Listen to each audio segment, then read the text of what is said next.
I think Procreate is a really great program for digital artists, and especially if you are just getting started. I think it's very intuitive and pretty simple to use. And in today's video, I want to share some of my favorite Procreate tips, especially for beginners. Even if you're not new to Procreate, I think some of these tips will really still help you. I've been using Procreate for like over 5 years now. I'm still like finding things that I didn't know about it, so hopefully some of these will be new to you and useful. So my first tip for you is to set up your quick guide. I use this thing religiously, especially to flip my canvas really quickly. So to set it up, you'll go up to the upper left corner, click on the little wrench icon, and then you'll go over to Prefs and then go over to Gesture Controls. That's going to bring up this screen, and you'll go to Quick Menu.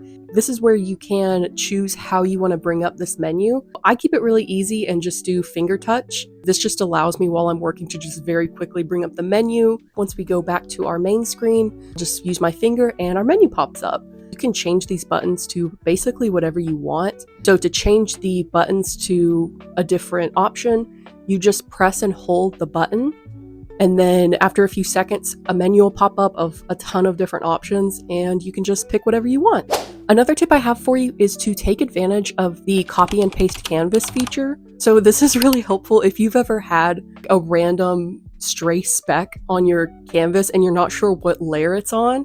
This can really come in handy. I also love to use it for whenever I get towards the final stages of a painting, whenever I want to change the colors of my entire palette. I don't have to go to individual layers. I can just copy my canvas and paste it, and then I can change the colors of the entire thing. So to do this, all you have to do is go up to the upper left corner. You're going to click on the wrench again, and then you're going to click Copy Canvas and then Paste, and make sure that it's at the top of your layers. And there you go. And now you have all of your previous layers still separated, like you don't have to merge them, but you have a layer that has all of your stuff on one layer. And like I said, this makes it easy. So if you have like a stray line, you can just color pick and color over that now. You can change the colors of your entire canvas this way. You can use the liquify tool, and now everything will liquify together. Yeah, there's a lot of different options that you can use this for that it really comes in handy. And you might be thinking, but what if I don't want to merge everything onto one layer? I got you, because sometimes I don't want to merge all my layers down. I'm not ready for that stage yet, but I still want to do things on multiple layers together. So for times like this, whenever this happens, you can actually just select the layers that you want to affect. And instead of grouping them, you can just do the effect. So to select them, you'll either click on them, or to select multiple layers, you can just swipe to the right. Turn those layers blue to show that you've selected them. And up in the corner, it says that you can group. Don't group it. With the layers selected that you want to change, then you can go and do your effect. So like liquify, for example. If you only want to liquify certain layers, just select those layers, don't group them, and just do the liquify. So you can do this with things like liquify. You can use your lasso tool and do this. The only thing that I've noticed you can't do whenever you just select the layers like this is color changes. So you can't use color balance or curves, but most other things, it'll let you do this without merging down your layers or grouping them. Another really cool trick in Procreate, I think, is the drawing assist guide. I don't use this all the time, but whenever I do, it comes in handy. I really like that it's there. So to turn this on, you go to the wrench, and then you're going to click on Canvas and then go down to Drawing Assist or Drawing Guide and turn it on. And then from there, you can go to Edit Drawing Guide, and this will pop up. So up at the top, we can change the guide lines to a different color so you can make it more or less obvious. And then at the bottom, we can adjust what we want our guide to do. So there's a couple things that I want to point out here that I find really helpful. So on this initial one, you can see that you can turn on Drawing Assist. So what this does is whenever you draw a line, it will basically be a straight line. So if you want a stripe pattern or something and you want them to be perfectly straight, you can literally turn this on, and then all of your lines will follow a straight line guide. And you can also do it vertical or horizontal. Another feature that I really like is the symmetry. So you can see whenever we go to symmetry, there's a line here. We can move this line around, and just anything that we draw on one side of the canvas will be mirrored on the other side, which can really come in handy, especially if you were drawing a face. looking straight ahead, this can come in handy for using that feature. The last one that I really like for this is the perspective tool. So this one, if you ever need to draw something in perspective, especially with landscapes, I feel like this is, or like if you're drawing a scene with a lot of people in it or a lot of objects in it, this can really come in handy. So to add the perspective, you just tap on the canvas, or you can tap off the canvas. You can also move that little dot that pops up. You can move it around and it'll show you the perspective lines. You can add like 2-point perspective or 3-point perspective. This comes in handy. It's actually like really useful. But yeah, I find that like I said, I don't use this drawing guide all the time, but it does really come in handy when you need it.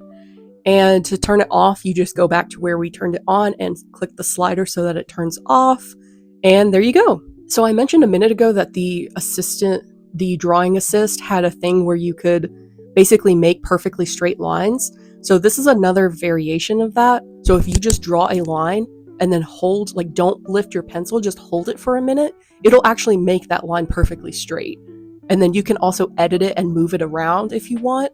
You can actually do this for other shapes too. So you can do squares, you can do circles, and again, you can edit it to get it to fit the exact dimensions that you want. But this is a really quick and easy way to just make like perfect shapes in your drawings. This next tip is very random, but I feel like it'll help somebody. So whenever you pull up your list of layers, you can turn the layers on and off by clicking the little checkbox button. Let's say you only want to look at a certain layer.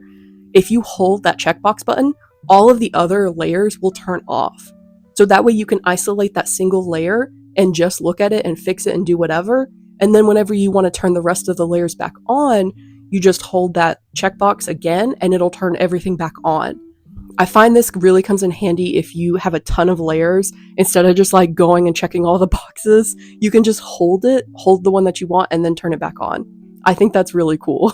So one of the things I've seen people complain about Procreate is that they don't have a gradient tool, but a quick way to sort of bypass this or fix this is if you put the two colors that you want to make a gradient out of on one layer, and then if you alpha lock that layer and then go to Gaussian blur and just blur that layer, it'll give you a really quick and easy gradient in Procreate. This next tip I have for you is less of a specific tool and just kind of advice, I guess. I really suggest taking the time to learn all the different layer modes and learning how to use layers in Procreate.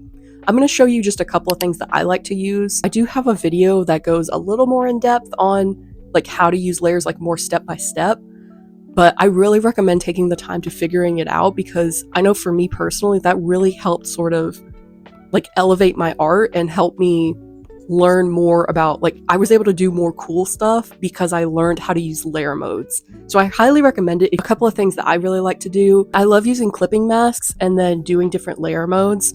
So in Procreate, to change the layer mode, at the layer you'll see there's a little in.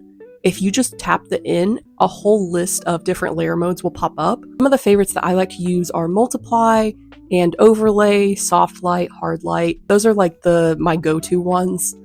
Just for shadows and lighting in my art. And then what I'll do is I'll have that multiply layer, I'll set it as a clipping mask.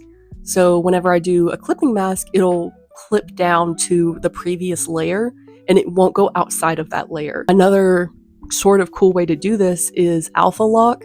So alpha lock is a little different in that it's gonna lock the layer that you're currently on. It's not gonna worry about the one beneath it.